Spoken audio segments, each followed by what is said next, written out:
Olá, sejam muito bem-vindos ao Luiz Lois Podcast. É uma realização do Total Acting Stream, Online Art e do Estúdio Luiz Lois. E nessa semana,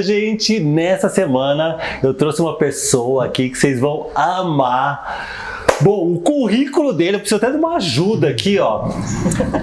Olha só, pós-graduado em coach vocal, graduado nas artes do corpo, comunicação e artes do corpo, em licenciatura em educação musical. Ele, olha só, atuou nos musicais Sunset Boulevard, Mudança de Hábito, My Fair Lady, Rent, A Família Addams, Evita, Cinderela, Cats, Bela e a Fera. Gente, já fez o espetáculo Próximo Passo de Valdo Bertazzo, fez muita coisa, é infindável.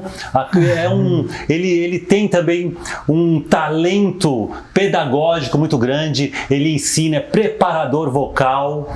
Ele trabalhou também no programa Canta Comigo, na Record TV, e fez a preparação também nesse programa para os teens, né? Uma preparação vocal para os teens e muitas outras coisas, infindável.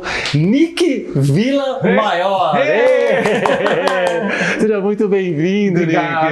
Prazer enorme te ver e um prazer enorme poder ter acompanhado a tua carreira, assim, essa carreira meteórica, tantas coisas, foi para tantos lados, está no palco, você está ensinando, está preparando elencos, está preparando a criançada. Cara, que maravilhoso. Me fala uma coisa, você que é do teatro musical, uma figura maravilhosa do teatro musical, quando que apareceu essa paixão? Quando você descobriu o teatro musical? Bom, primeiro é um prazer estar aqui falando com você, a gente se conhece há muito tempo, fiz muita aula com você, dentro dessa trajetória toda aí tem muita coisa sua e, enfim, é uma honra estar aqui conversando com você, falando sobre teatro musical. É um pouco a gente revisitar ver o currículo, assim, também, é um pouco visitar a nossa trajetória até aqui, do que daqui a gente pode fazer também em diante, né? E a paixão do teatro musical, a gente brinca que tem um mosquitinho que pica a gente, assim, né? Que fala, você foi picado pelo mosquito do teatro musical. E eu acho que vem muito, assim, dessa junção, é uma junção fascinante, né? De atuar, cantar, ter a música do espetáculo, a música contando a história, contar a história através do texto, através da letra das músicas e da expressão do corpo também, seja pela dança ou seja pela expressão do corpo. Então, é juntar um monte de arte no musical. Então, a partir daí, você vai contar histórias cantando, dançando. Me veio a imagem do cantando na chuva, né? Ele vai com essa chuva que ainda com a chuva que está aqui hoje. Os relâmpagos. Então me veio uma imagem do cantando na chuva, que, enfim, que aquilo é muito lindo e é uma maneira de ver a vida, é uma maneira de trazer arte para a vida, de trazer poesia para a vida e contar histórias através dessa arte também, né? Nossa, que maravilhoso, né? E como que veio isso, assim, eu fiz teatro em 99, no século passado, no Tuca. E aí depois não sabia muito bem o que ia acontecer da vida, tinha que trabalhar para ganhar grana, fora da arte, né? Então, e aí depois me veio a música, e aí a partir da música eu vi um anúncio de um teste de musical na cultura inglesa, que até pouco tempo atrás a cultura inglesa tinha uma coisa muito forte com musical, tinha um núcleo de musical, todo ano eles montavam uma peça bem legal, assim, bem profissional. E ali eu conheci e dali não parei mais, assim. Cara, que legal. Dali eu nunca mais tive minha carteira de trabalho registrada. Sempre seguimos nessa carreira artística em diante. E quando que foi a tua estreia, de fato, no teatro musical? Você fala assim, não, essa eu posso dizer que eu entrei no teatro musical. Quando que aconteceu isso? Nossa, difícil, nunca tinha pensado nisso. Porque mas você teve tantas peças, tantas produções aí que você já participou. Desde coisas menores, assim, essa da cultura inglesa, em 2003, foi uma coisa muito impactante, assim, caramba, eu tô em cena, tô cantando. Depois, diversos espetáculos menores, eu me lembro do José e seu Manto Technicolor, do Colégio Renascença, que foi no Sérgio Cardoso, foi muito importante, com Yakov Hillel, que foi o diretor. Fantástico. Incrível. E eu acho que eu posso considerar 2 estreias, assim, que uma foi na Bela e a Fera, no Teatro Abril, que agora é Renault, em 2009. Grande produção, hein? Gigante. E eu era um pit singer lá, então eu ficava fora de cena cantando. Então ali foi uma realização muito grande, que eu falei, tudo que eu estou estudando esses anos todos, eu consegui entrar aqui. Então isso foi legal. E depois, só que eu não estava em cena. Então ao mesmo tempo tinha, eu preciso ir pra cena. E aí depois veio o Evita em 2011 que eu fui pra cena, com a direção do Jorge Tacla. Então ali também foi uma grande realização, né, nessa época no Evita, em 2011, no Teatro Alfa. Que maravilha! Aí começou a tua jornada aí, e quantas produções, hein? Você sabe que eu sempre gostei muito do teatro musical. Eu morei muito tempo fora, na Inglaterra, e lá em West End, né, a Broadway de Londres, da Inglaterra, eu ia assistir muitos musicais. Nossa, eu tinha uma paixão pelo Les Misérables.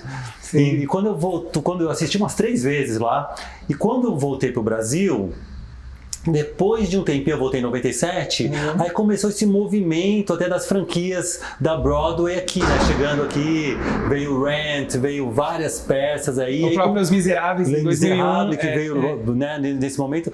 E quando chegou o Les Misérables, eu falei, ai gente, olha... Lá eu sentia que tinha uma tradição desses musicais da Broadway e tal. E eu falei, como que vai ser aqui no Brasil, né? Embora no Brasil a gente já tenha uma tradição de musicais, né? Mas de uma outra maneira, esses da Broadway, eles estavam começando aí um novo movimento.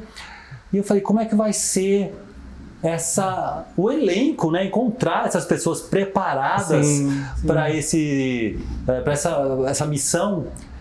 E eu me surpreendi, que eu vi uma turma muito boa, muito bem preparada, inclusive o Les Misérables, eu assisti, eu gostei muito, eu achei uma produção fantástica aqui também, e aí em seguida começou a ter tantas coisas, e eu senti que no começo, as pessoas, o elenco, tudo, eles tinham uma formação.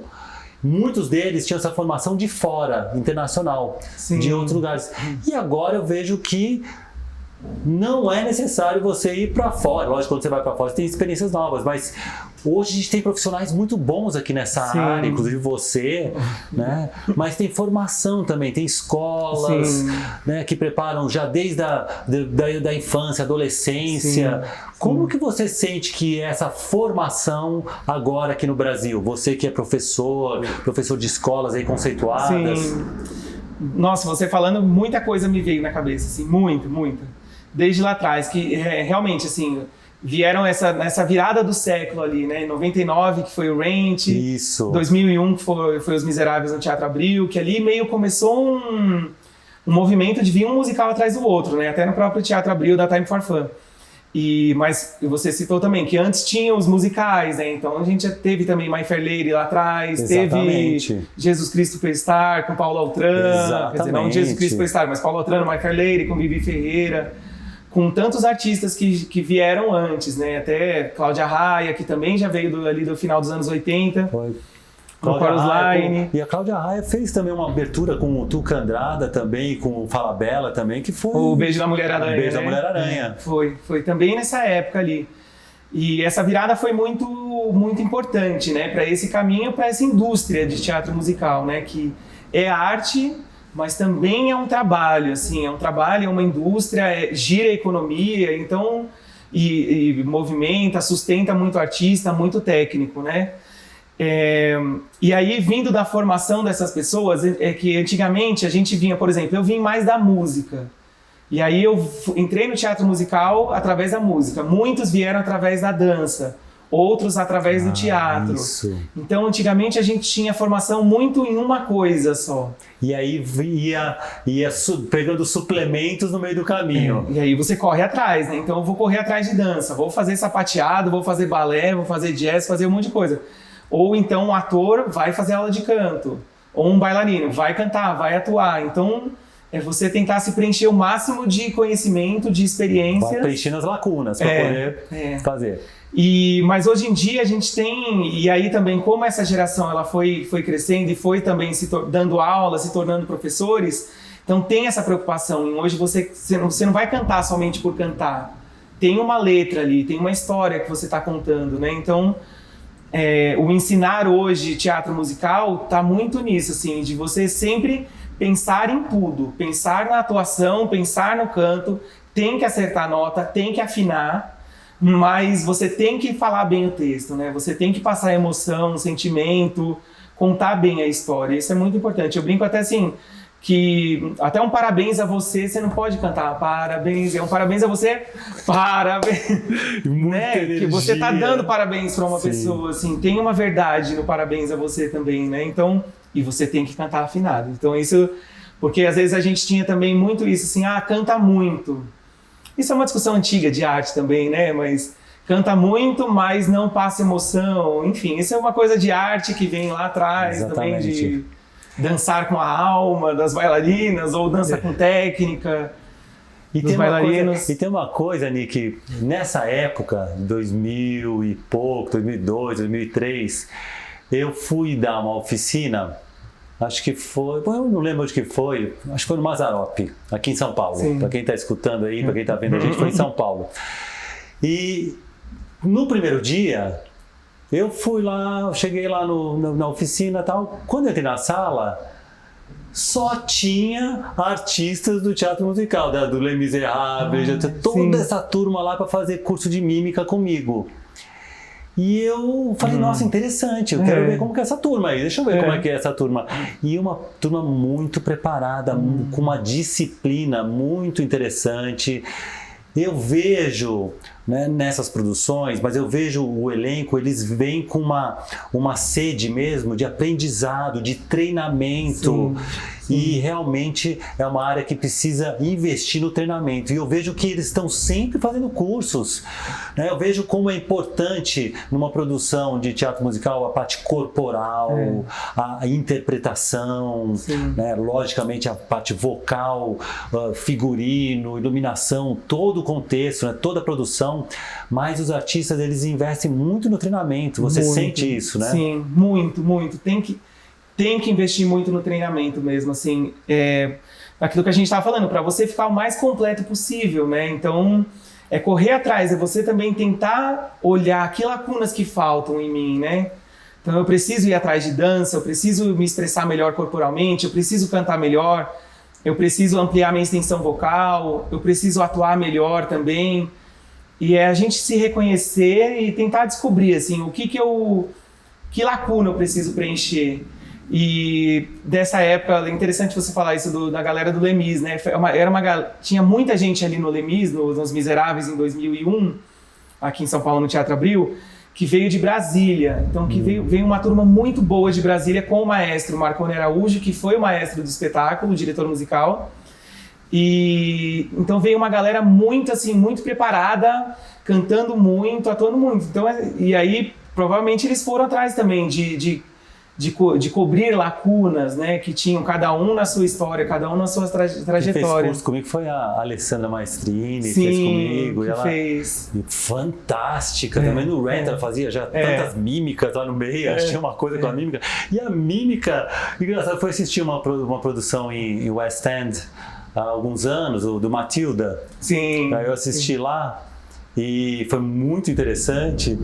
E a mímica estava muito presente nessa produção. Eu vi, aí depois eu vi que tinha até treinamento lá de mímica. Sim. Então é uma produção que envolve tantas áreas, agrega tantas áreas. Muitas. Nick, você que participou de tantas produções assim, o que você sente? Qual é a diferença na formação de um ator tradicional com um ator de teatro musical, logicamente sem contar com a voz, lógico que precisa de um treinamento vocal, saber cantar, mas na coisa da interpretação, da criação do personagem, você sente que tem muitas diferenças nesse processo?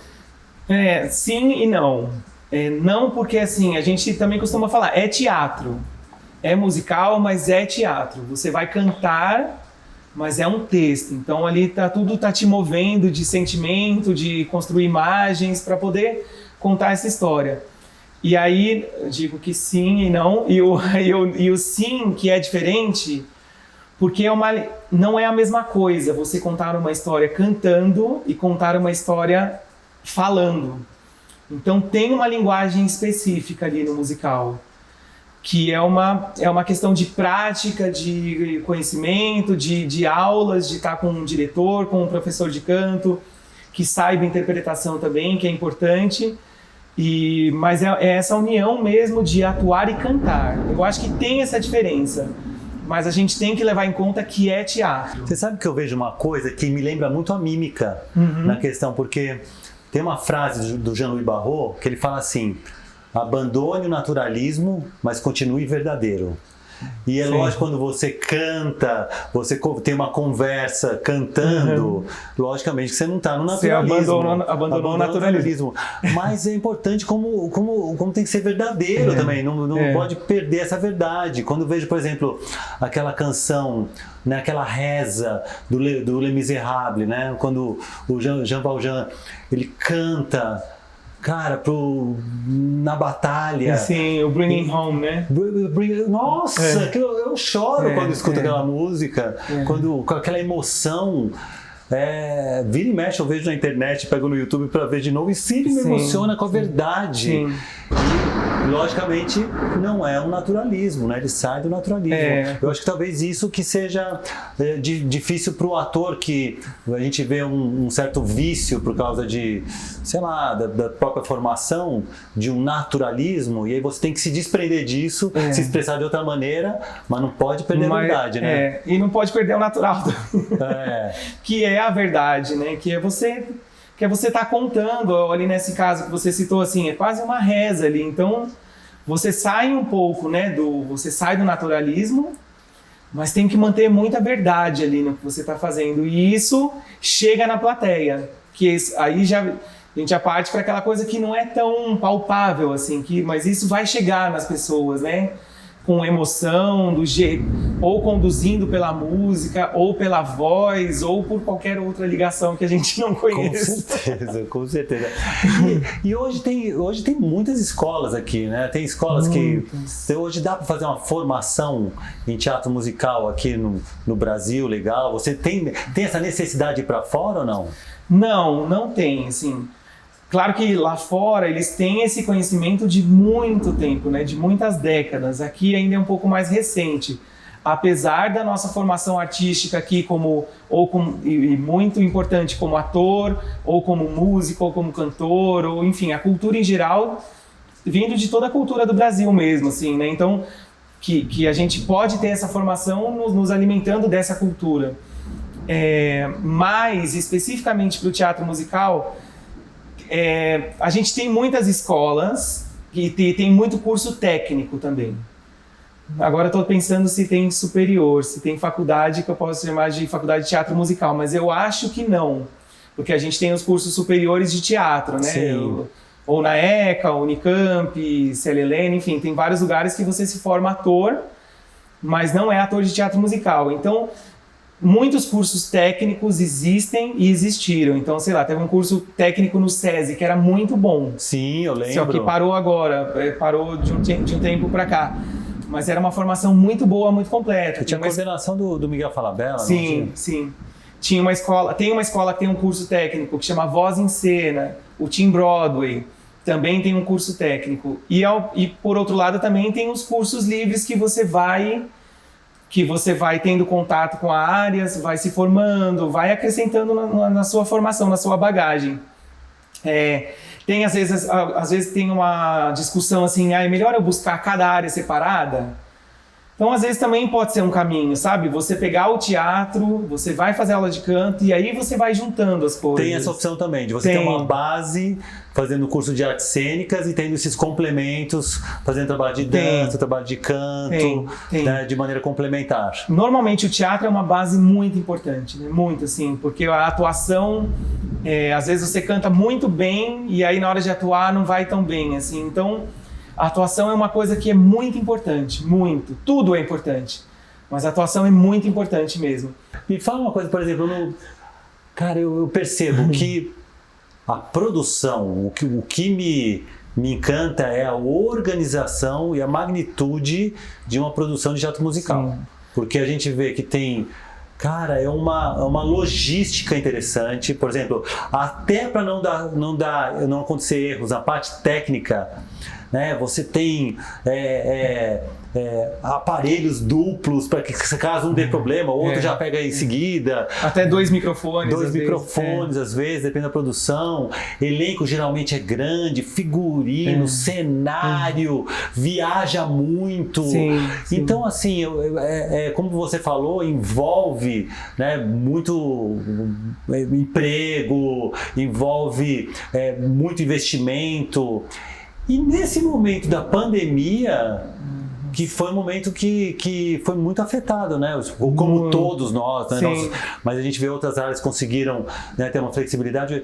A produção do teatro musical, por envolver muita gente, foi afetada por vários motivos. Primeiro, pela aglomeração de muita gente.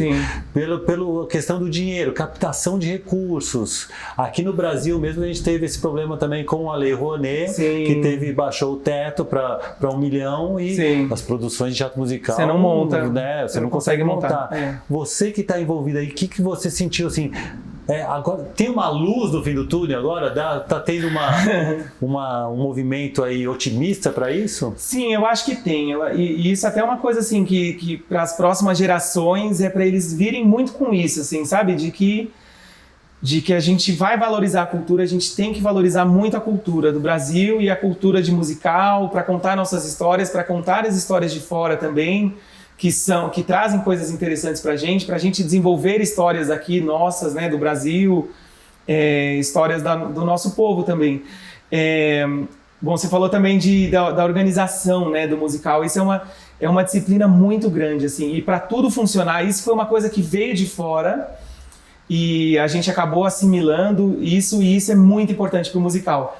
Eu lembro que quando eu entrei na Bela e a Fera, eu fui mexer em cadeiras, assim, no ensaio, sabe? Foi um primeiro choque que eu tive, que eu fui arrumar cadeira, assim, aí, porque a gente vem de fazer teatro com a galera, com muita gente, todo mundo faz tudo, todo mundo vê figurino, todo mundo organiza, todo mundo faz tudo. E aí eu fui mexer em cadeiras no ensaio, aí um stage manager, que é uma pessoa que está cuidando da parte, para tudo funcionar direitinho, falou, não, essa não é a sua função. Olha, alguém vai levar essa cadeira no lugar que tem que levar. Interessante. Você vai ficar ali esperando. Você tem o seu trabalho definido, específico, tem um trabalho que o coreógrafo faz, que o figurinista faz, que o stage manager toma conta de tudo, administra tudo. Então, esse foi um choque. Falei, poxa, não posso levar uma cadeira aqui. Mas é um exemplo só, assim, sabe? Que é meio isso que você falou agora. Tipo, cada um tem a sua função. Então esteja 100% para a sua função. Você vai ter que cantar, esteja o melhor possível de voz, de corpo, de tudo, né? De saúde. Que legal, cara. Mas assim, eu vejo uma luz no fim do túnel, sim, de produções.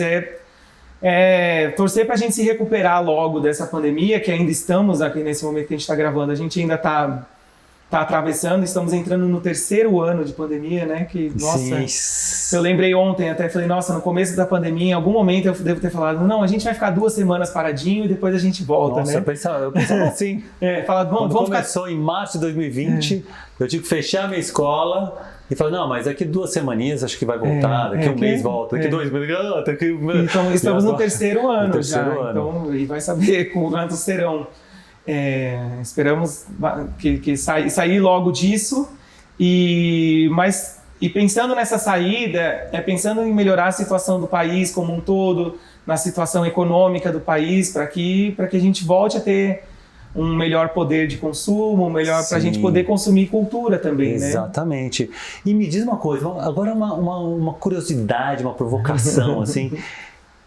Por exemplo, na minha área, na mímica, também no teatro, todas as vezes a gente consegue, por exemplo, na mímica você fala assim, o que você precisa? Do seu corpo como teatro, seu espaço como cenário e seus desejos como roteiro.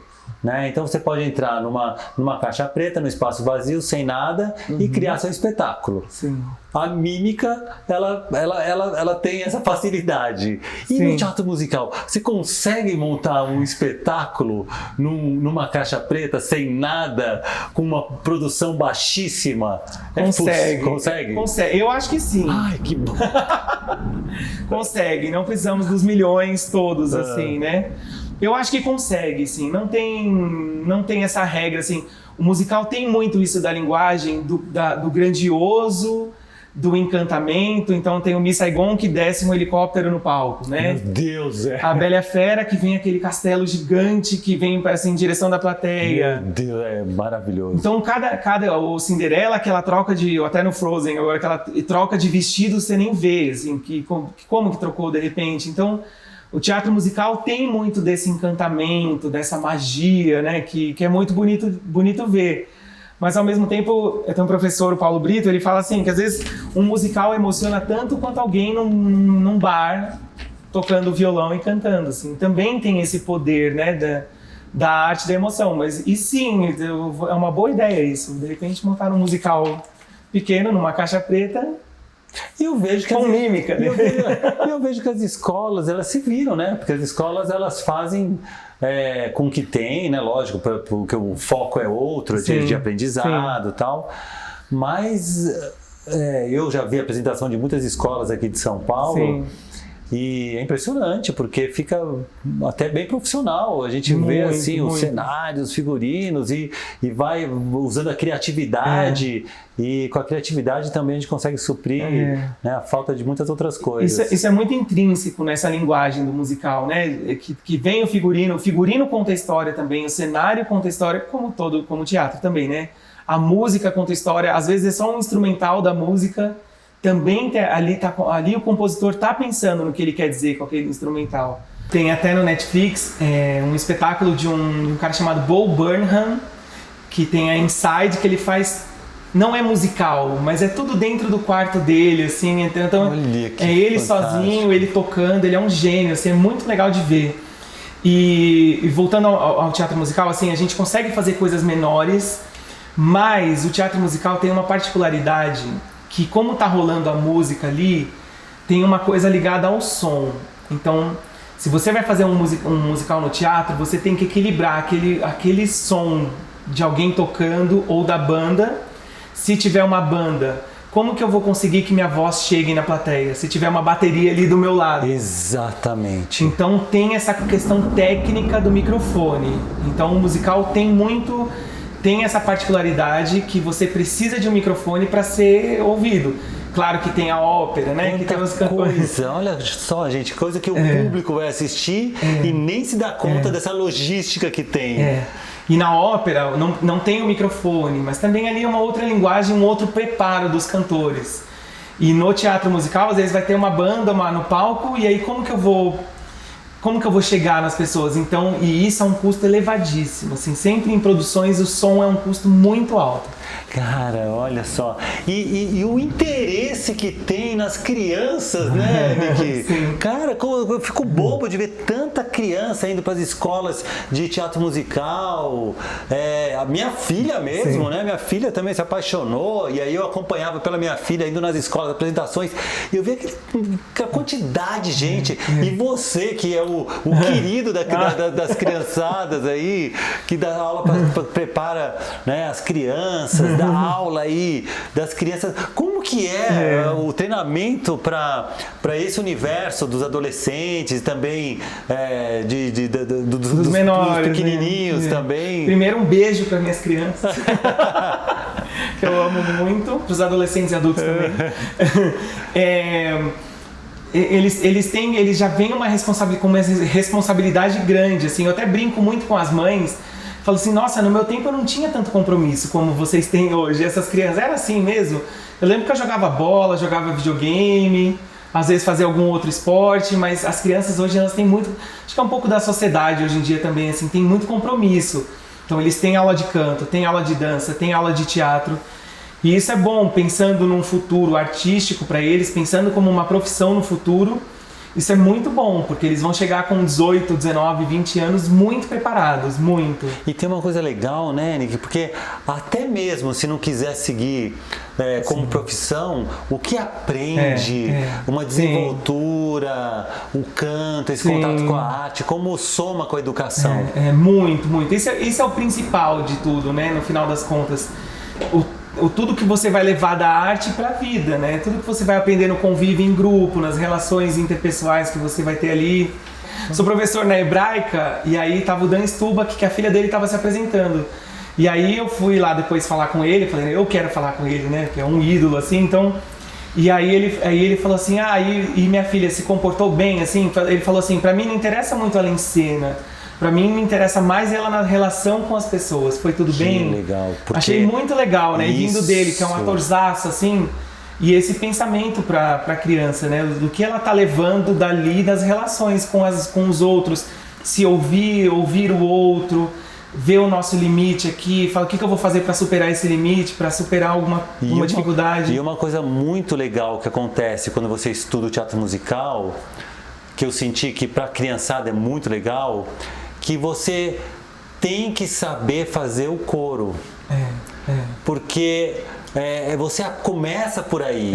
Então você tem que ter essa coisa de pensar que é necessário todos estarem juntos, e não só uma pessoa ou outra, mas todos caminharem juntos, todos cantarem juntos, e o coro ele ensina muito, né, para as crianças. E é uma dificuldade, aí acho que é uma dificuldade mais humana, assim, que é a gente tem que se colocar no coro. O coro vai ser um momento bonito do espetáculo, a gente é um integrante ali que vai contar essa história.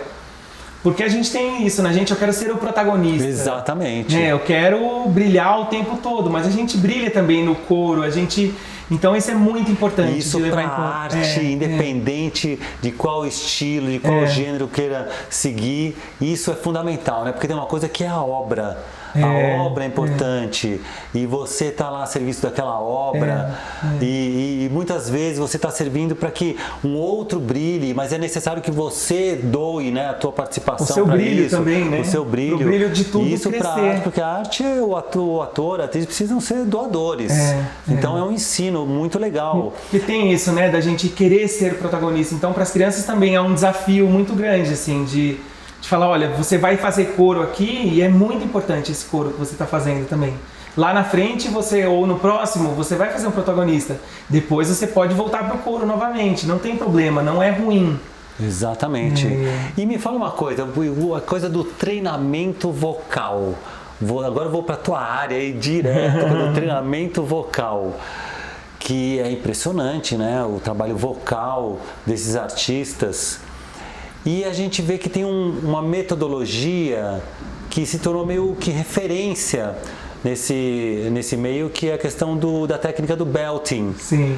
E o belting que traz essa relação que porque não é uma ópera, você precisa cantar, você precisa falar, precisa ser de uma maneira clara, precisa ter uma interpretação, precisa ter uma melodia. Fala um pouquinho sobre essa técnica do belting, porque depois disso vieram várias outras coisas, mas continua sendo uma referência forte? Sim, muito, assim, tem essa coisa muito forte do belting, que vem dessa tradição do teatro musical. Eu costumo, enfim, no que eu mais acredito, o belting é engraçado, né? É um som, isso é conversado entre professores, profissionais, assim, é um som que você ouve, saca, que tá rolando, mas e aí você tem que achar os ajustes corretos, assim, né? E como é um som muito potente, muito forte, muito brilhante, e é um perigo você se machucar, né? Porque aí você ouve, quer reproduzir esse cantor fazendo belting desse jeito, e tem que tomar muito cuidado para não se machucar, porque é um som forte, vem muito ar, então você tem que equilibrar, não soltar tanto ar e ir achando ajustes. Isso você se ouvir e você falar, esse caminho tá bom, não machucou, não tá doendo. E o professor também vai ouvir, vai falar, esse caminho é bom, esse caminho não é. Dentro do musical também não é só o belt, então você tem musicais também que você pode cantar um pouquinho mais lírico, você tem musicais rock, você pode ter musicais brasileiros que você vai cantar de um jeito mais MPB. Sim, tipo, eu tava até comentando com você o Hamilton, que tem uma pegada meio hip hop, o rap, que é muito. Mas a gente vê um belting lá também, porque como base lá. O belting vem também da música comercial americana, né? Sim. Que você pega essas cantoras, Christina Aguilera, Beyoncé, todos esses cantores assim pop, eles têm muito forte isso do belting também. Então o belting tem essa característica desse som brilhante, desse som potente, que no musical, e ele chega na gente, né? Você vê alguém fazendo, nossa, o que essa pessoa tá fazendo com a voz. Tinha uma época que tinha até uma certa crítica por alguns preparadores tal, aqui que diziam que traziam uma pegada muito americana, inclusive na entonação, inclusive até na palavra, inclusive na pronúncia das palavras, né? Porque tinha coisa do A que mudava para ficar parecido mesmo com a escuta, né, americana. Sim. A gente pode entrar também, aí tem questões também nisso no belting, né? Eu digo assim, do que eu estudo, que eu acredito muito, que o belting ele veio lá no começo dos anos 1900, do século 20, nunca sei o século 20, tem que fazer a conta. E aí do século 20 tinha a ópera, né? Então naquele momento, antes do começo do teatro musical, ali dos primeiros musicais, nos Estados Unidos mesmo, tinha a ópera. Então a ópera você tem aqueles cantores com as vozes incríveis, maravilhosas, muitas vezes naquela época sem entender muito o que eles estavam falando, porque tinha aquela condução de vogal bonita, exatamente, do bel canto, né? Do canto maravilhoso ali. E aí veio o musical, e o musical você tinha que entender muito o texto. Então esse entender o texto você tem que usar, para passar mais verdade ainda, você vai usar a sua mesma voz falada e cantada. É isso. Não adianta eu falar você assim fala e cantar. E canta, né? Tem uma coisa da fala ser importante também. Então tem isso assim, de você... E aí, por isso que às vezes tem essa sensação de você esticar esse timbre de peito, que a gente chama, né? Ou outros nomes que muitos usam hoje em dia, mas essa voz pertinho da fala, até notas bem agudas, para que fique próximo à sua voz, que você está dando os textos ali também, para passar uma verdade, alguma coisa assim. Então tem isso do belting que veio. Então E nos musicais, nos musicais nacionais, porque da mesma maneira que eu senti que nessa época apareceram as franquias da Broadway e tal, também começou a aparecer algo num outro fluxo. Apareceu também Cazuza, apareceu Elis, apareceu Rita Lee, Tim Maia, né, Hebe, um monte de coisa que apareceram também nossas aí. E a questão da preparação vocal aí, você sente que tem uma diferença quando as obras têm essa franquia da Broadway, quando elas são aqui nacionais? Eu acho que tem diferença, sim, porque às vezes a obra da Broadway a gente já tem uma referência lá. Então a gente acaba tentando seguir um pouco esse caminho da referência, do que a gente já conhece do espetáculo. Por exemplo, se aí você pega a Rita Lee, Cazuza, você tem o cantor, a cantora, a Rita Lee ou Cazuza, e aí você vai também, quem vai fazer o personagem, os outros, vai trazer um pouquinho também da sua voz, um pouquinho do seu conhecimento. Mas eu acho que tem essa diferença porque não tem como você deixar tão próximo uma Rita Lee, um Cazuza, ao que é o teatro musical, cantando de um jeito mais específico do teatro musical ali. Sim. Porque você tem que respeitar também o artista, a época dele, o jeito que se cantava. Então, cada espetáculo vai trazer um pedido, assim, de como encaixar a voz. Então tem um espetáculo que é, sei lá, Ranch, é tudo mais roqueiro ali. Sim. Então todos têm uma postura mais de rock para cantar, uma fisiologia da musculatura toda que vai te levar mais ao rock. Ou My Fair Lady vai ser tudo um pouquinho mais clássico, por conta do período o período da peça, por conta do jeito que é contada a história. Então tem muito isso. E tem essa coisa do belting também, que você comentou, eu me lembrei agora, que tem essa questão das vogais, né, que você falou até... Porque de americanizar ou não. Nos Estados Unidos, eles têm essas vogais, o jeito deles falarem, a língua inglesa, eles têm essa coisa muito mais aberta. Sim. E em português, a gente tem muito ou até agora você falou sim. O sim vem um pouquinho, né? Ou eles falarem yeah, eles deixam tudo mais aqui. A gente fala sim. Nossa, é muito diferente. A gente tem uma coisinha aqui, assim. Então...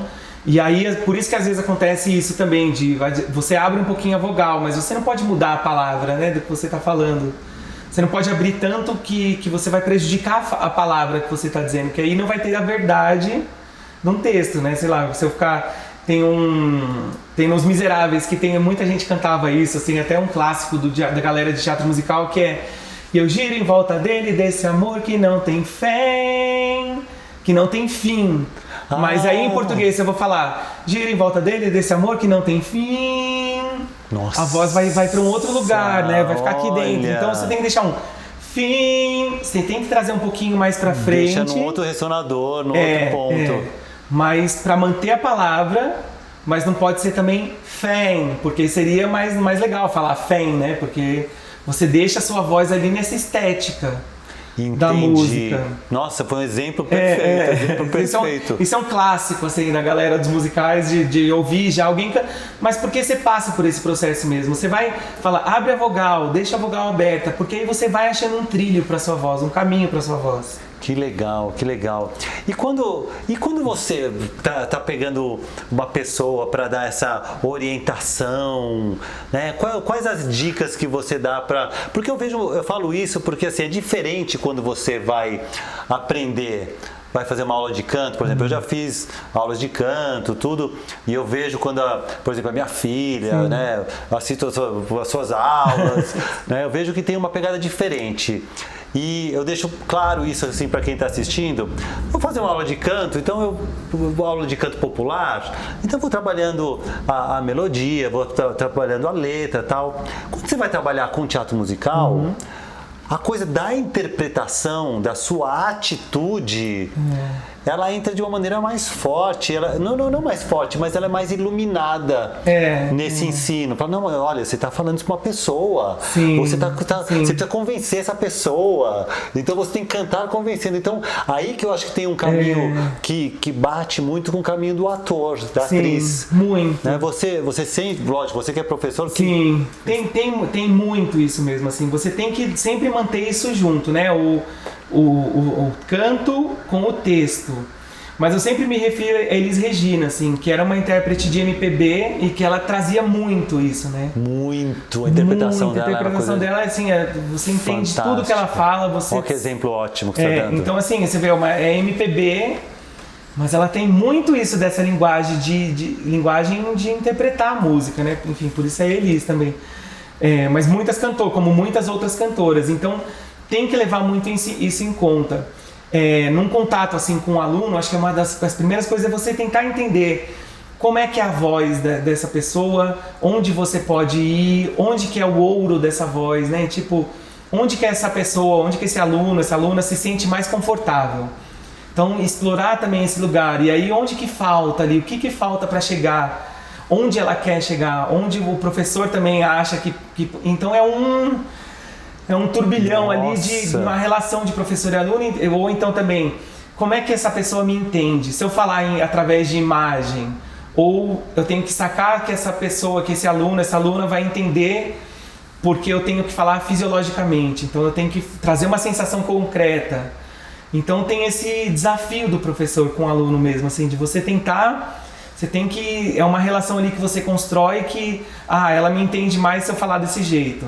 E fora a respiração, né? Porque às vezes está no meio de coreografia, pulando, saltando, tem que cantar, atingir aquela nota naquele a respiração salto. É fundamental, né? Fundamental para cantar e para o teatro musical também, né? Primeiro para você não ficar nervoso cantando, então, né? Para você respirar, ter uma tranquilidade para você fazer o que precisa. E para cantar mesmo, né? Então porque isso aqui eu falo para eles assim, é uma bexiguinha que a gente tem aqui que fica bexiguinha de festa, sabe, que a gente pega. E aí, então a gente manipular esse ar saindo. Sim. Por outro lado, isso aqui é uma musculatura que você não tem tanto controle no sentido, sei lá, se eu precisar tocar uma nota dó, eu vou tocar no teclado ali. Dó. Agora, se eu precisar cantar, o que eu faço? Eu vou ter que pegar uma nota aqui. E aí o cérebro manda um comando e eu ouço, tá batendo, então eu tô batendo essa nota. Então são milhares de processos até cantar e aí você só olha a pessoa lá e fala, ele tá cantando, que lindo. Olha. Mas tem todo um estudo, todo um preparo, toda uma ralação enorme. Assim. E fica notório. A gente, quando vai assistir, a gente vê que, olha, essa pessoa para chegar aí teve muito trabalho, não foi assim não. E aí você vê alguém que só abre a boca e canta e fala, que lindo, nossa, lindo. Eu queria fazer a mesma coisa, eu queria cantar desse jeito. Ô Nick, me fala uma coisa, você, antes da pandemia, você tava bombando, fazendo um monte de coisa, um monte de produção, construção, trabalhando que nem um doido, e de repente pandemia, de repente para tudo e eu vi que você continuou doido, continuou trabalhando, foi para o online, você conseguiu fazer essa transição para o online, dando aulas online. Como é que foi? Eu achei que no seu caso foi muito bem aceito. Sim. Você conseguiu manter, você conseguiu encontrar algumas vantagens no online? Como é que você sentiu? Você achou uma ferramenta útil? Sim, muito, muito. Em geral, para os professores de canto, funcionou muito online, muito assim. Não sei para dança, para o teatro, mas para o canto funcionou muito. Apesar da dificuldade um pouquinho de você ouvir ali, você não ouve do jeito que a gente está se ouvindo aqui, você ouve através de uma conexão, então você ouve no fone de ouvido, mas teve muito avanço assim, no online, foi muito importante, muito mesmo. A pandemia veio, bateu um desespero, que eu estava dando muita aula, e aí o que vai acontecer? E agora? Né, vou perder todos os alunos e acabou a renda, acabou tudo. Cara.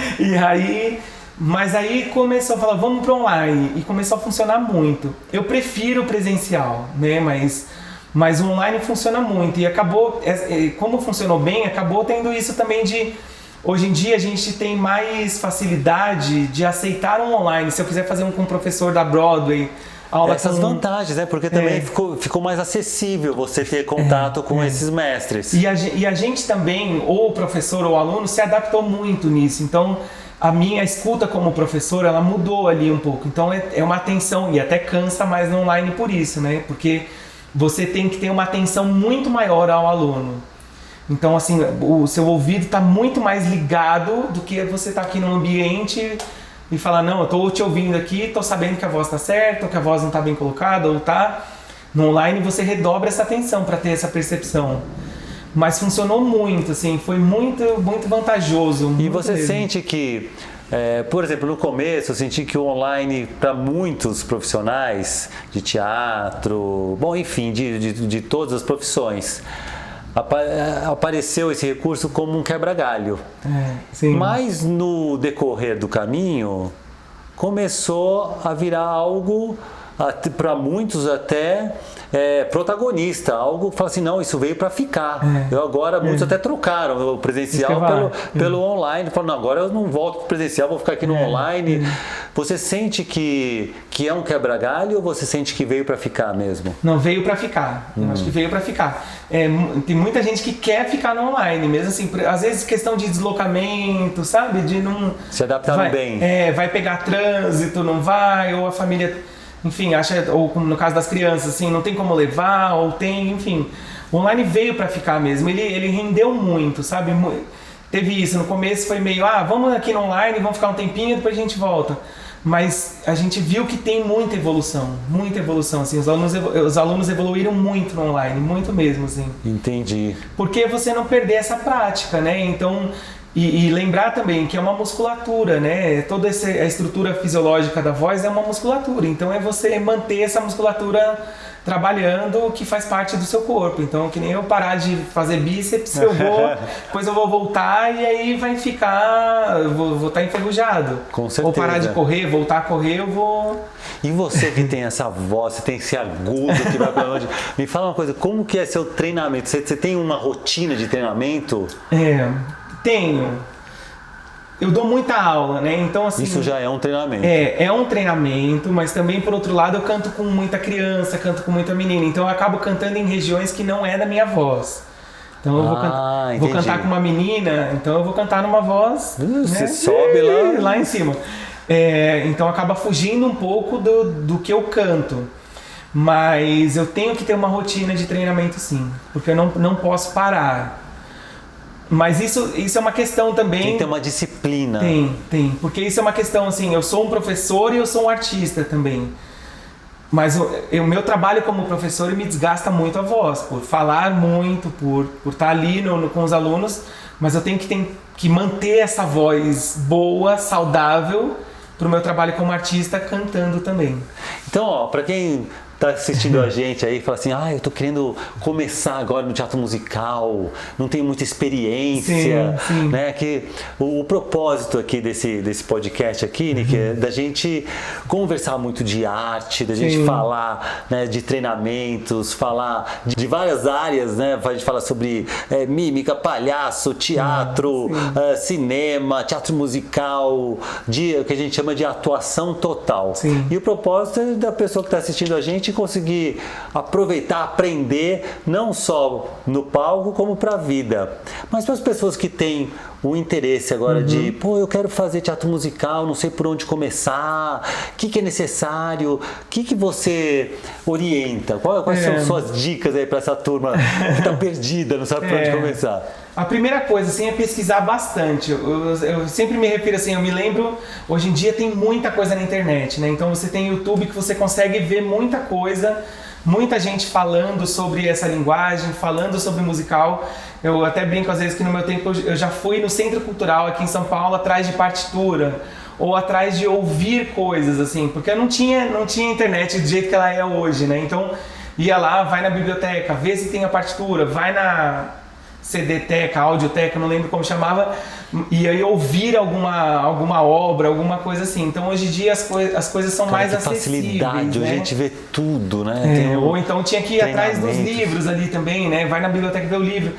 O que é bom também, ainda tem até hoje, mas tem muita coisa na internet. Então, a primeira coisa é você ir caçar informação. E depois disso, assim, procurar uma boa escola de teatro, um bom professor de canto, procurar dança, ver se onde você mora, onde você está. Pro pequenininho, assim, desculpa interromper, mas pro pequenininho, você acha que vale a pena começar tendo aula de teatro ou já começar com teatro musical? Se a vontade é de... Pode ser. Pergunta difícil. Não, é que eu gosto de, por exemplo, aula de canto, eu gosto mais de dar aula para 7 para 8 anos, a partir daí. Antes disso, vem uma fase mais de musicalização, eu acho, assim. Então, né, de você ter contato com a música, de você... Mas eu diria para as crianças, assim, agora entre teatro e canto, não teria uma preferência, assim. Eu acho que se você conseguir ter uma coisa que vá unir isso, é melhor, pensando no musical. Mas se não, você pode também, vai no caminho de canto, vai no caminho de música. Depende muito da criança. Se a criança gosta muito de cantar, manda pro canto.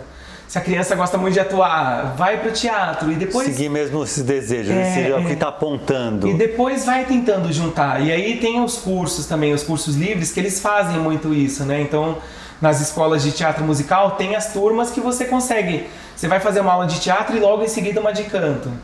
Ou você vai fazer sapateado e depois teatro. Então, tem muito isso, assim. Seria muito interessante, né? Se tivesse isso também nas escolas tradicionais, se a gente tivesse a aula de interpretação, aula de história de teatro, aula de voz e aula de canto, diferente, né? A gente tem aula de voz para texto, que também é a voz falada, e a voz cantada também, que seria uma outra... Aí seria o mundo perfeito. Tem muito isso, né? High School Musical, né? Que é muito isso, né? Que dentro da escola você tem lá eles têm integrar na própria educação. Porque se você não virar um artista profissional, você vai ser uma pessoa melhor no futuro, certamente, né? Por conta de tudo que a arte agrega na gente, né? Mas a gente vem também, não tem lei, né? Que tem que ter música na escola, tem que ter isso, mas... Enfim, tem escolas que tem isso, tem escolas que não, mas eu acho que é um pensamento que tem que estar ali na educação do Brasil mesmo, né? E me fala uma coisa, quais são os seus planos como ator agora no futuro aí? Eu quero te ver no palco aí de novo aí eu também. com musical aí brilhando. Você tá sentindo que tá começando a aparecer aí oportunidades, está tendo movimento aí de volta? Sim, agora começa a sessão terapia, que é assim... Não, que tem esse trabalho, isso que você perguntou, né, meus planos, assim, tem o trabalho como professor, mas... E aí eu tenho que equilibrar muito com o ser artista também, né, então às vezes me faz muita falta estar no palco, muita falta. E então eu tenho que achar esse equilíbrio E, enfim, de estar no palco, eu tenho muita vontade de criar coisas também. Nossa, você fica sabe? lá, né? Você que trabalha também com televisão, que prepara também lá os teams dos programas, tá vendo aquilo tudo lá, deve também, né, te dar um negócio de... Às vezes você tá ou na preparação, fala, nossa, eu queria estar lá. Ou às vezes você vai assistir um espetáculo e fala, nossa, como eu queria fazer essa peça. Olha, né, mas você que faz, né? Você e que aí... faz, você é do campo, de estar lá na linha de frente. Sim, sim. E ao mesmo tempo também é uma busca que ainda eu preciso ter de criar coisas, né? Ou de criar coisas com um grupo, ou de criar coisas sozinho, ou com alunos, ou com crianças. Então esse também é uma próxima fase que está muito assim, em erupção na vida. Que legal, cara. Nossa, com certeza. Tem uma coisa, né? No teatro tradicional, no teatro textual, quando o ator se emociona e aí a voz fica embargada e às vezes parafeta. Cara, esse controle emocional no teatro musical, ele tem que ser feito, porque se o ator se emociona, se a atriz se emociona muito, não consegue cantar. A nossa voz está muito ligada à emoção, né? Muito ligada, né? Muito próxima à emoção, tanto é que às vezes você tá ali chorando, dá aquele apertinho aqui que não vai, né? Tem que ter esse controle, sim, porque ali você vai ter que cantar alguma coisa, você vai ter... Tem até um negócio que eu não gosto muito, né? Que como é que é aquela frase pronta que é da plateia que se emociona, a gente não é? Tem uma frase assim, que eu não gosto muito eles falam assim, eu também não gosto. Eles falam assim, eu ouvi muito isso, é normal, viu, gente? O pessoal fala assim, é mais importante o quê? O artista, o ator, a atriz se emocionarem ou a plateia? Aí eles falam assim, não, é a plateia que tem que se emocionar. E eu já acho que tem que ser os dois. Por que tem que ser um ou outro? Né? Vamos todos se emocionar. Eu também acho que faz parte ali também, né? Uma coisa muito presente ali, né? Uma arte presente que você vai... Claro que ali tem um controle, tem um limite ali, mas que faz parte. E esse limite também envolve isso. De repente que você não vai prejudicar a qualidade, a obra, a qualidade do cantar ali, a qualidade da música. E me fala uma coisa, eu também percebi nessas minhas andanças pelas escolas tal, que muita gente que não quer seguir a profissão procura também porque... Eu vejo, por exemplo, as mães que vão lá e falam, eu quero... Aí faz, mas como uma terapia, faz como algo para levar para a vida. Você sente que também tem esse lado e que pode ser bom também, mesmo para quem não quer seguir a carreira. Pode. Assim, eu quero estar no palco, experimentar, né, cantar um Grease, fazer um Grease também. Sim. Eu sinto que as pessoas se soltam muito e acessam uma alegria, acessam uma presença muito interessante que é bom para qualquer área também, né? Sim. Eu tô rindo assim, às vezes a gente fala assim, tem muitos pais que parece que eles querem que o filho seja artista ou eles querem ser artista, eu não sei. Aquela transferência. Mas que tá tudo bem, né? Porque isso vai trazer muita coisa boa para a criança, né? De desinibição, né? De você se expressar, de você se colocar. Eu vejo essas crianças falando pro Instagram, assim, falando, nossa, eu não tinha isso, né? Eles falam, vir aqui e começam a falar, e bem articulados, eu não tinha isso na minha época, né? Eu falo, poxa, não sei se eu me daria bem nessa geração hoje em dia das crianças ali no TikTok, fazendo as dancinhas, tudo. Mas naquele tempo não tinha, então isso eu acho que tem as coisas ruins, né? Mas tem essa coisa boa também de você se expressar, de você ser alguém, né? De você se colocar. E o teatro tem muito essa função. Então, por mais que seja um sonho dos pais ali, mas essa criança que for fazer ali vai ter muita coisa boa. Mas você sente que para os pais que fazem também, que vão lá e falam assim, eu quero fazer, mas só para desinibir, para soltar, você acha que também traz um benefício nisso? Porque eu acho que é muito interessante, a pessoa vai lá, ela tem que se mexer porque é muito corporal, tem que se expressar, tem que interpretar e tem que cantar também. Aí fala, depois que a pessoa fez isso, ela vai lá apresentar um projeto, vai fazer uma palestra, tira de letra, né? Já tive muito contato, você também deve ter tido, né? Com adultos, executivos, ou enfim, de várias profissões que que vem buscar também coisas na arte para agregar essas profissões. E tem muito isso, assim. É o que você falou, se a pessoa conseguir dançar, cantar e interpretar ao mesmo tempo, né, que são coisas tão diferentes, assim, que até é uma dificuldade grande no começo. Você fala, nossa, eu tenho que cantar. Aqui eu tava pensando tanto na coreografia que eu esqueci de abrir a boca, de mexer a boca e cantar. Então é um cérebro fritando ali. Nossa, isso pra vida. A pessoa faz esse exercício, depois vai apresentar um projeto numa sala de reunião, nossa, já tem uma desenvoltura totalmente diferente. Sim, e também desses grilos que a gente vai criando na nossa cabeça, né? De alguém tá me julgando, alguém tá me olhando, alguém tá me analisando. Então tem essas coisas, esses monstrinhos que a gente vai criando, que a gente vai aprendendo a deixá-los de lado um pouco, né? A esquecer um pouco o julgamento, que se é que ele vai existir de alguém, né? Enfim.